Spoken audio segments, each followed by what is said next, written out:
When I was young, I went looking for gold in California.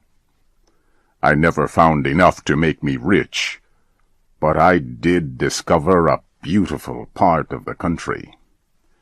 It was called the Stanislaus. The Stanislaus was like heaven on earth. It had bright green hills and deep forests where soft winds touched the trees. Other men, also looking for gold, had reached the Stanislaus Hills of California many years before I did. They had built a town in the valley with sidewalks and stores, banks and schools. They had also built pretty little houses for their families. At first they found a lot of gold in the Stanislaus Hills, but their good luck did not last. After a few years, the gold disappeared.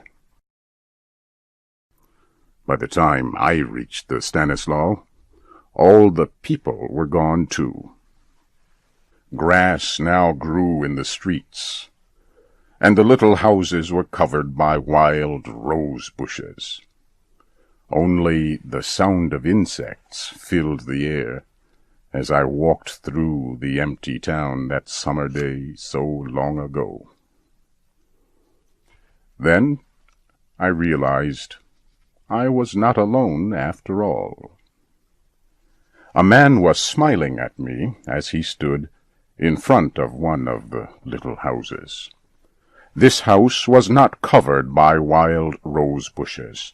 A nice little garden in front of the house was full of blue and yellow flowers. White curtains hung from the windows and floated in the soft summer wind. Still smiling, the man opened the door of his house and motioned to me. I went inside and could not believe my eyes. I had been living for weeks in rough mining camps with other gold miners.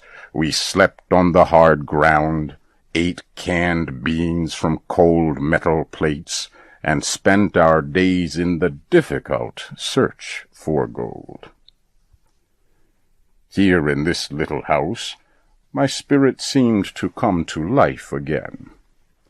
I saw a bright rug on the shining wooden floor. Pictures hung all around the room, and on little tables there were seashells, books, and china vases full of flowers. A woman had made this house into a home. The pleasure I felt in my heart must have shone on my face. The man read my thoughts. "Yes," he smiled, "it is all her work. Everything in this room has felt the touch of her hand." One of the pictures on the wall was not hanging straight. He noticed it and went to fix it.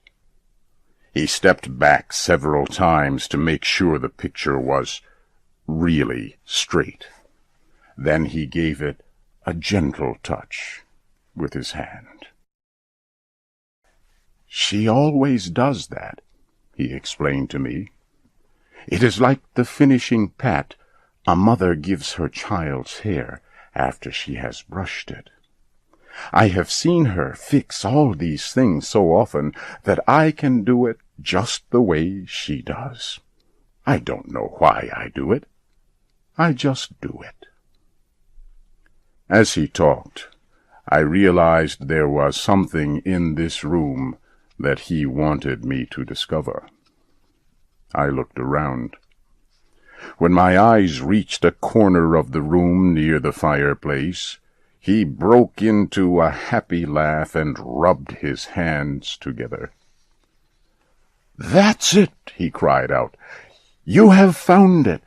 I knew you would! It is her picture!"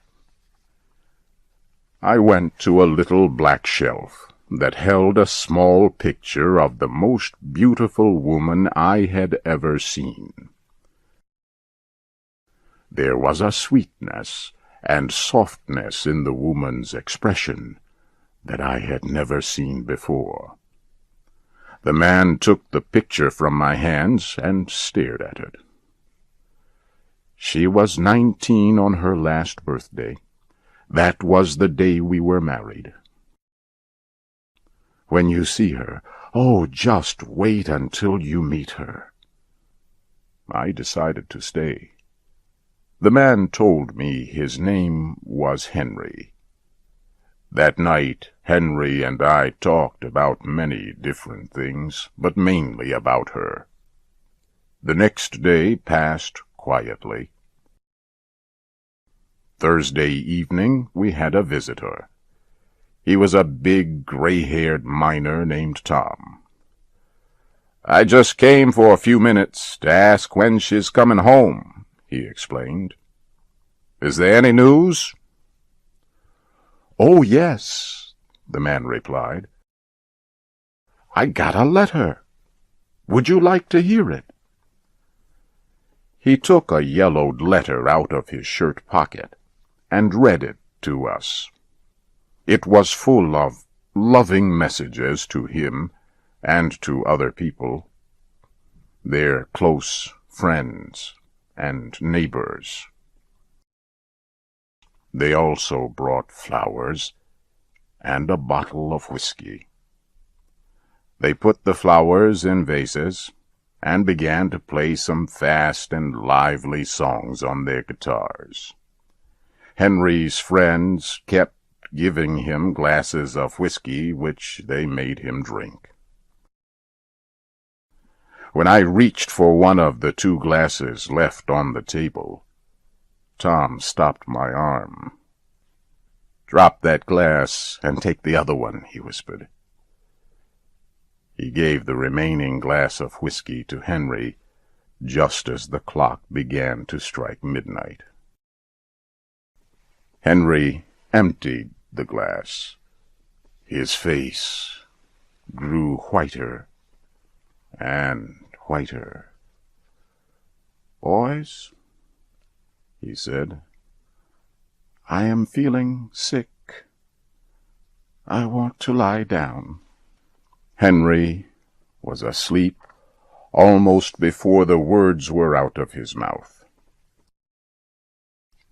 In a moment, his 2 friends had picked him up and carried him into the bedroom.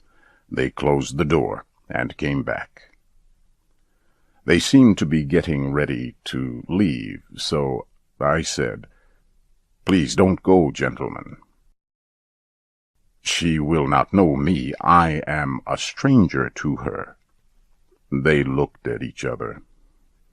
"His wife has been dead for 19 years, Tom said. "She went to see her parents about 6 months after she got married.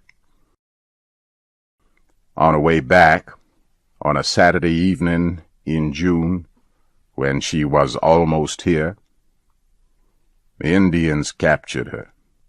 No one ever saw her again. Henry lost his mind. He thinks she is still alive. When June comes, he thinks she has gone on her trip to see her parents. Then he begins to wait for her to come back. He gets out that old letter, and we come around to visit so he can read it to us. On the Saturday night she is supposed to come home. We come here to be with him. We put a sleeping drug in his drink so he will sleep through the night. Then he is all right for another year.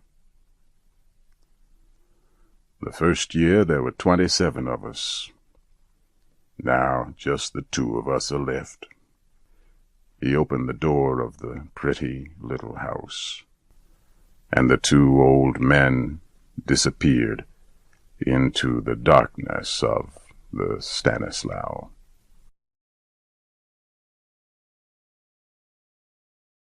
Thank you for watching.